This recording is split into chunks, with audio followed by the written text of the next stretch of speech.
I bought 18 broken Nintendo Switch Joy-Cons to see if I can fix them and if I can make money. So this is the mess I bought.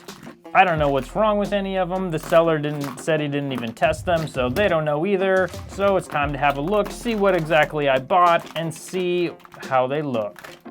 I paid a total of $275. There's 18 of them, which comes out to $15.27 each. Usually these will sell used for $25 to $35. So if I can fix a good amount of them, I could make $10 to $20 per controller. But that all depends on what's wrong with each one, how hard they are to fix, and if they're even fixable at all. So let's just jump right in and take a look at the first two gray ones.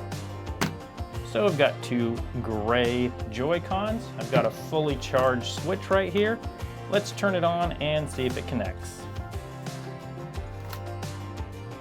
That one connects.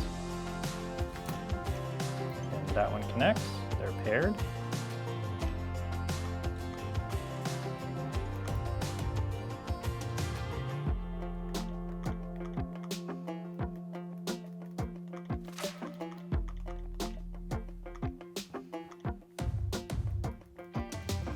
So it looks like the R button on this gray controller is not working properly.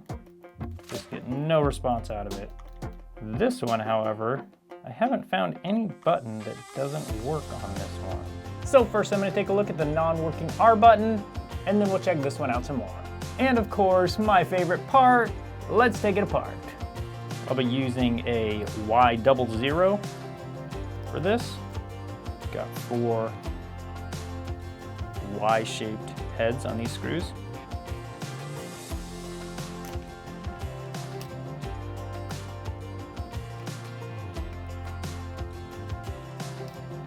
Then I'll be using a Phillips 00 for these screws.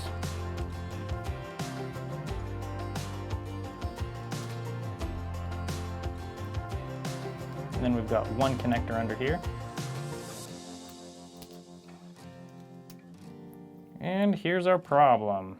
We've got a button that's been torn off the board. So even though it was clicking when we had it all together, it obviously has been torn off the board. So let's take a look and see if we can resolder this or if we'll need a new button. I can tell that there's one pad that's been torn off of this board, so we will need to fix that, see if we can add a jumper onto that or just solder it onto that pad that's torn off. Next, I'll put this under my microscope and see if we can resolder it.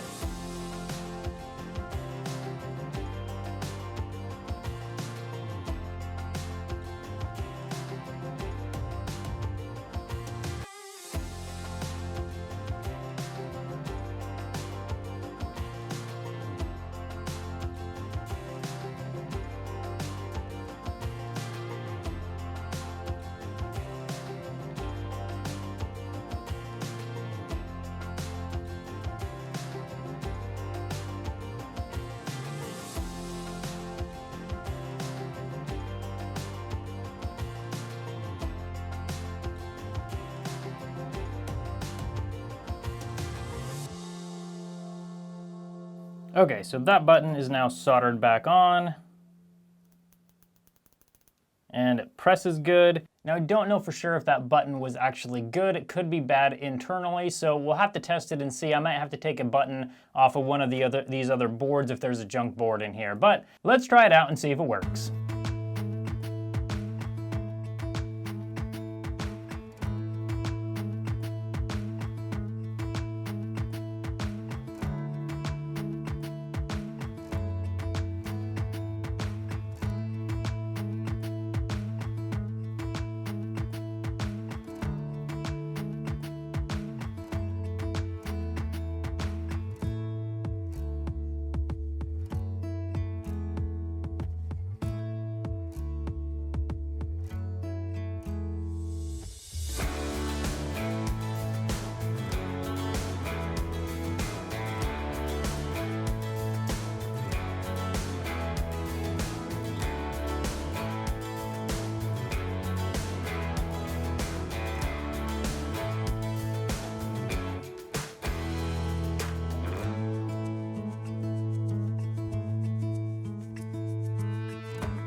it totally works. So we've fixed 1 out of 18 so far. Let's move on to the next one.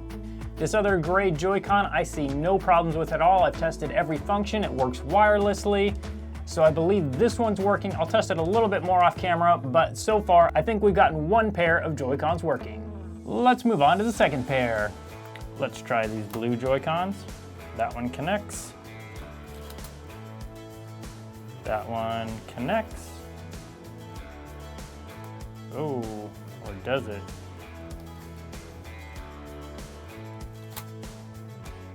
Does not connect.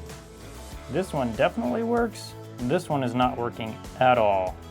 Okay, so that makes me wonder if there's any problem down in here. This is where the connections are that actually connect down in here on the Joy-Con rail. So let's take it apart and look at it on the inside.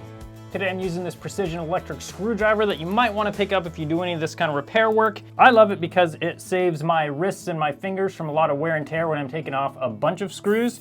I'll leave a link in the top link of the description if you want to get one for yourself. This is not sponsored by any company. I just really like this screwdriver. So feel free to check it out. Top link in the description.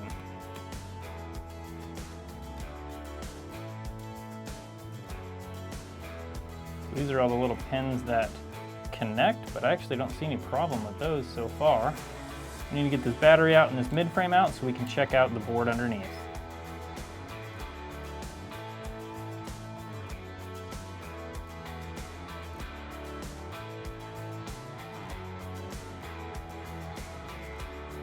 I have another broken off button. I don't see the piece in here though for it so far. Which makes me feel like somebody must have taken this apart and taken that button out. These are the connections I was talking about. So these connections go and connect down here. Can't really see the connections, but down in here, there's connections on the console itself. This battery was definitely taken out by somebody and put back in because they put it in incorrectly and it kind of crumpled the cable right there and wore off some of the insulation, so you can see the bare wire. Such a bummer that that's not in there. We could have fixed another one. So I'm going to take the rest of the motherboard out so we can see if there's any problems on the other side of the motherboard.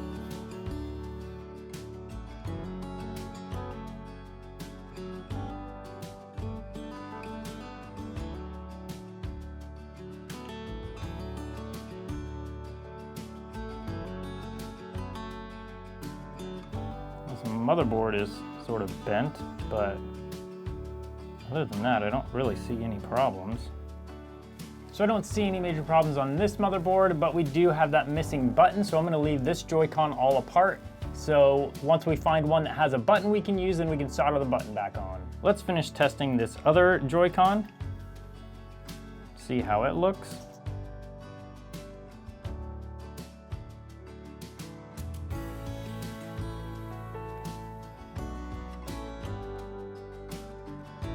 So once again, we have another Joy-Con that seems to be working perfectly fine after we've completed all the tests.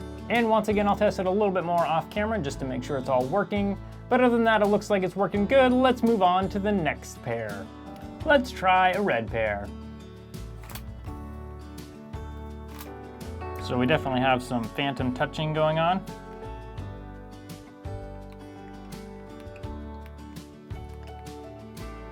And there we go. You can see how that one's drifting all around. Okay, let's check the other. Oh, this one's got really sticky buttons. Okay.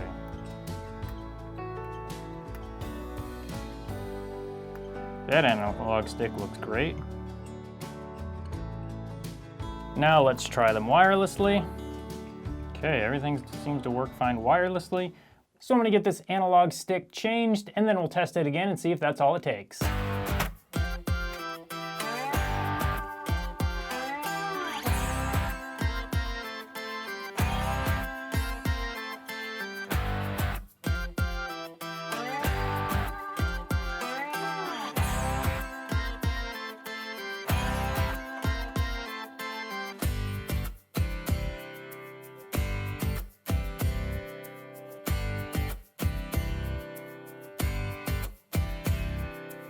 We've got the analog stick installed. Now we got to see if it works. Okay, good so far.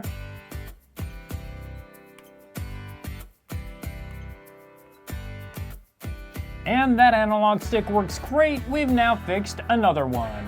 So now this pair of Joy-Cons is fixed, let's move on to the next pair. And here we go with another pair of blue Joy-Cons.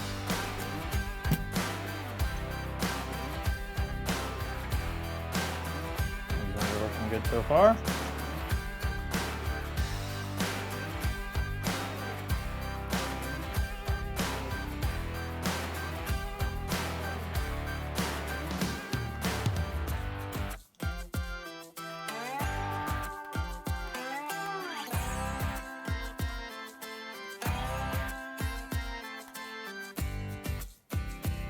So this pair of Joy-Cons actually seems to be working fine. This one needs to be charged, so it actually might have a faulty battery. We've got to charge it up first, and then after it's charged, we can test it again. Now we've got this pair of dark red Joy-Cons, let's fix those next.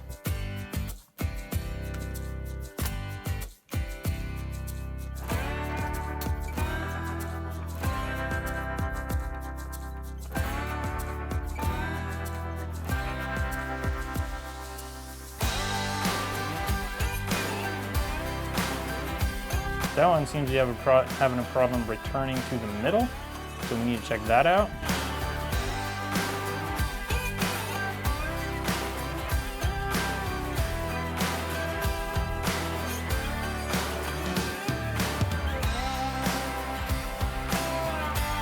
So we definitely have a problem with this analog stick. Let's see if we can get that fixed. I'm thinking we might actually just be able to clean it. So let's try that first and see if that'll work. So the first thing I'm gonna try, get my pick up and just make sure there's nothing jammed under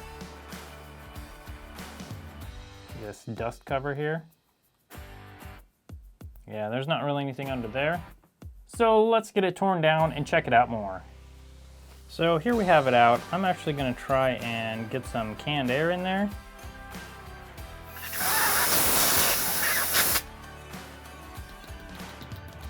Because if it's just dirty, I don't want to replace it.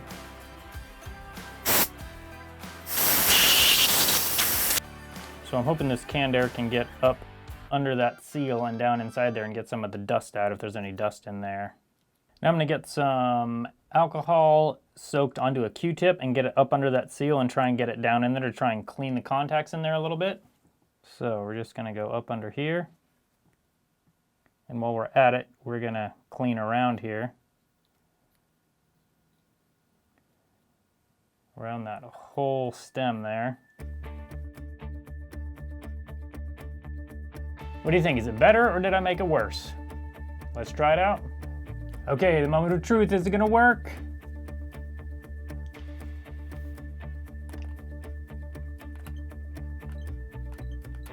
Oh yeah. So we fixed exactly half out of the 18. We have one we haven't fixed yet because we need a button for. Let's see if we can fix the rest.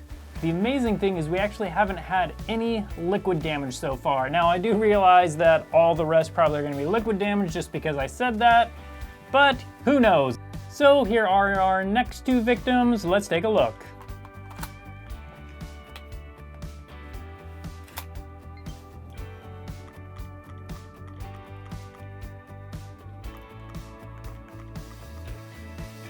Those buttons are good.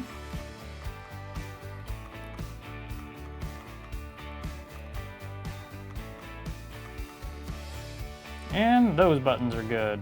Let's check control sticks.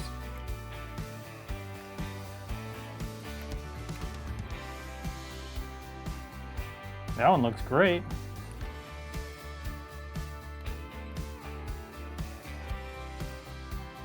So does that one. So I'll be charging this one's battery. This one I don't actually find any problems with at all. It seems to work perfectly. So once again, I'll test this one a little more off camera and then I'll bring it back up if there seems to be any problems with it. So far, I'm very happy with this lot. We seem to have some controllers that don't actually even have any problems at all. So that's good news. We haven't run into any liquid damage. That's also good news. Let's keep going and see what else we find. Okay, so this one, we clearly have a problem here. We don't have this rail or the button back here. So let's take this one apart. replace the rail in it, and then test it and see what else is wrong. So we've got it apart here. I actually don't see any other problems on this. Oh, got another button problem. This one you can see it's actually torn all the pads off the board here.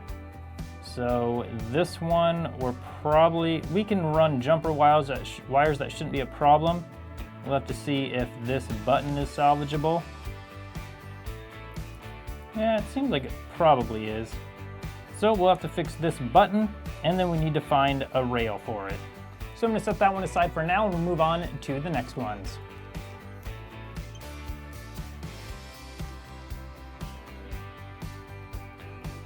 We've got another R button that's got a problem. The rest of those look good. Let's check the wireless connectivity. So this one's got a depleted battery. We need to charge that up. Other than that, all the buttons seem to work fine. And this one, we need another R button. Let's take it apart and see if it's salvageable or if we need to get a button.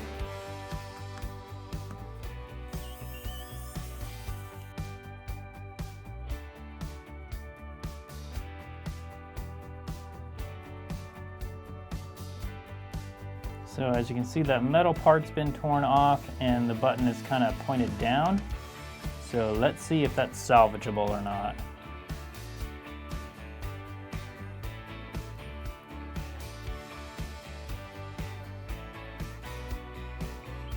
Okay, so the button is just barely on there and this metal piece is off. I think this is something that's probably fixable. We need to take it up to my soldering station along with the other one and solder it back on along with this metal piece. We'll do all the soldering here in a minute. Let's get to the next controller.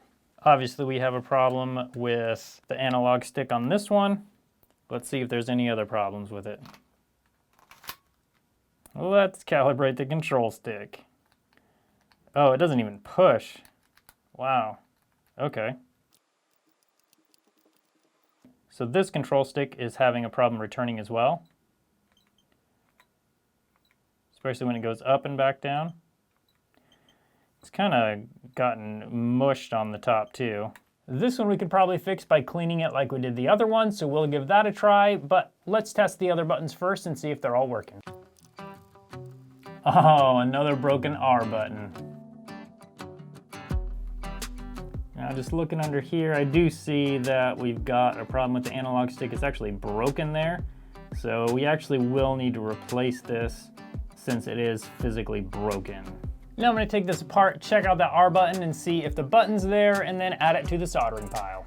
And here we go. Here is the other broken R button. We've got 3 torn pads there. So we'll have to see if we can make it work. I think we probably can, but we'll put it in the soldering pile and we'll find out. So these are the only 2 we have left. Now this one's actually a bonus one. This is one I threw in because I had it laying around. Now this one apparently buzzes when it's plugged in. So we'll check that out in a minute. Let's look at this gray one. Okay, it is not recognized at all. Well, that's interesting. There's no button there for the lock. So the lock just comes off. Yep, just nothing at all. So we'll need to take this one apart and see what's going on with it. Let's test the one that buzzes. Oh yeah, it vibrates. It looks like it does actually work. I wish I could make it so you guys could feel it. That's strange.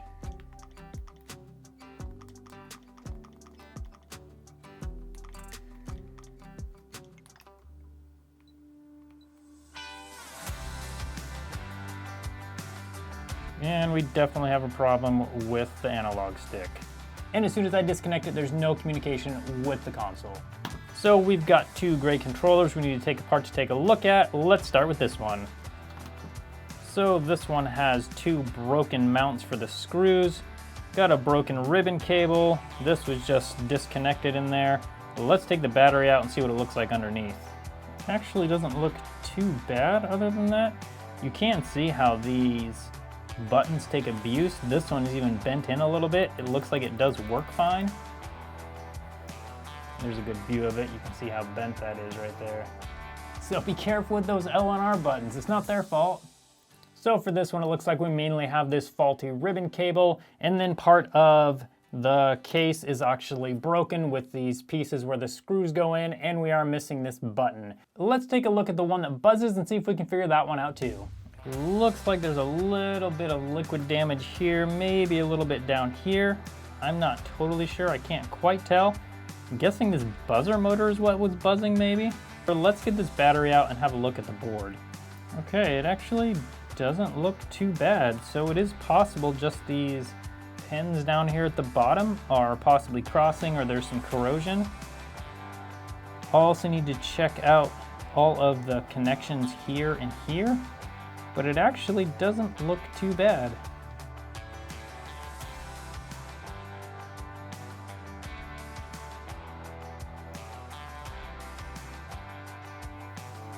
Okay, the other side of the motherboard actually looks pretty good as well. So I'm going to give this motherboard a good cleaning with some IPA and a toothbrush, clean all the connections up, and hopefully that'll be enough to get rid of the buzzing and fix it.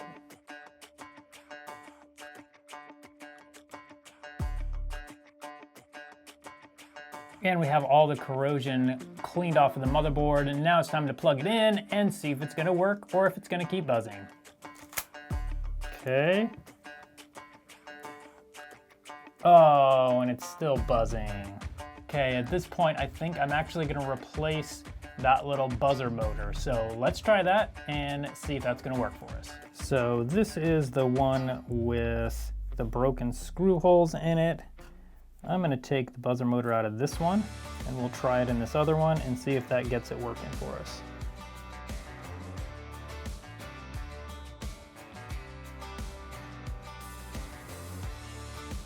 Oh, it still buzzes. All right, let's take it back apart and see if we can figure out what's going on. So this right here is the connector for that little buzzer motor. There are two pins, a positive and a negative, and it looks like these two pins go over to this side of the board somehow. We've got some diodes right here. This is the marking for a diode. Current flows one way, but not the other. So on this one, we get 0.2 on that diode, 0.2 on that diode, 2.0 on this one, 0.3 on that one, 0.2 on that one. And let me switch my leads and we'll test this one. Then we get 1.2 there and 0.2 there. So we clearly have a problem in this circuit somewhere. The problem is knowing where the problem is.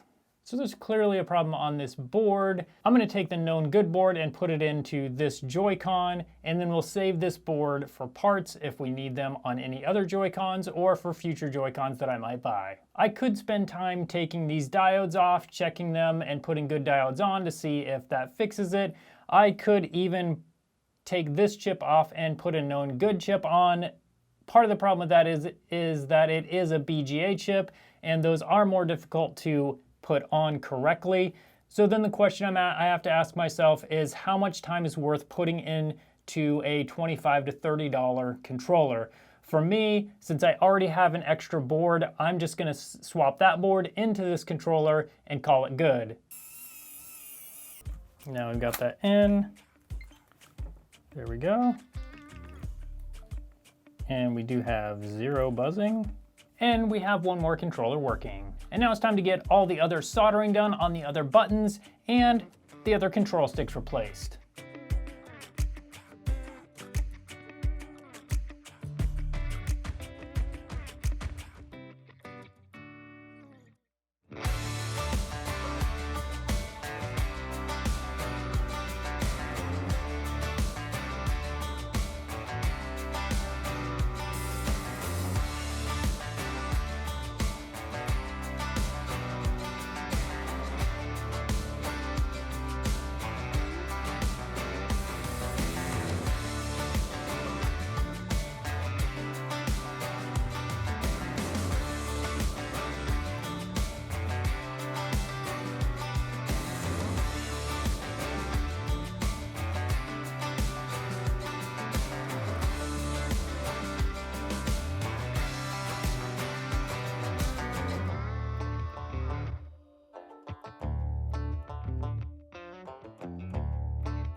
For the analog sticks, I got this kit off of Amazon. I'll put a link in the description below so you can get the same kit if you would like to. This kit includes all the screwdrivers and tweezers and stuff like that that you'll need to replace your analog sticks. Now, I don't actually need these tools. I obviously have my own, but it is kind of handy to have them if you're looking to replace these yourself. But I do want to show one of these control sticks from the inside. Now, this is the bottom cover that would normally be on this control stick. So I've taken it off, and it's just got this plastic film, basically. Now, on these control sticks, there are several connections. There's a connection here and a connection here, along with a connection here and here. And this white piece is the button function. So how this works is when you move the control stick up or down or back and forth, those pieces slide. Now, those contacts correspond with these contacts on this circuit board right here. So that's how it tells the position of that control stick. Now, this right here is the button. You can see as I press it, it presses down. So when you push your control stick down, that's what pushes on this button, and that's the button function. Now, you can see how delicate all these little pieces are in here. So when it does get dust in here, that's why it causes a problem, because it doesn't take much for this to not function correctly. The nice thing is for a lot of analog sticks, once you get that dust out of there, they do work fine again. So we've got these two fixed. We've got one more analog stick to replace, and it looks like there's going to be 3 total controllers that aren't fixable right now. I can get the parts for them, but the problems are things like this rear case has a broken screw mount. Same with this gray one over here. And then this one just needs a button for the motherboard. So all of these are fixable for the future, but I don't really want to spend the money on parts for them right now. I'd rather just get all the rest of the controllers done and sold and see if we can make any money that way. I did have to buy some analog sticks, but other than that, I haven't had to buy any parts at all. We fixed a total of 16 out of the 18 controllers. I did add that one that I had here that buzzed that we just used the motherboard out of, so that one doesn't count in it. So we're at 16 out of 18. Now let's see if we can get them sold. Just wanted to give you guys a quick update on the Nintendo Switch Joy-Cons while I'm working on another video here. I've had them listed on eBay for several days and I've already sold 5, and I'm selling them for $30.99 each. Now the costs I need to add to that are shipping, which is $3 each, fees, which is $2.84 each, for a total of $25.15. And then when you take the $15 off that I paid for them, that brings a total profit of about $10 per Joy-Con. So while it's obviously not hugely profitable, at the same time I'll end up making about $10 each on these. Give or take, there's going to be some that sell for a little more and a little bit less, so I'm actually pretty happy with $10 each. Now if I wasn't filming this, I would be able to knock these out pretty quickly, probably 10 to 15 minutes per Joy-Con, depending on how difficult the repair is, so it actually works out for an okay hourly rate. If you're interested in seeing me buy more broken stuff to try and fix and resell, I'll put a playlist up on your screen so you can check that out, and I'll see you over there. Thank you guys so much for watching, and I hope you have a good day.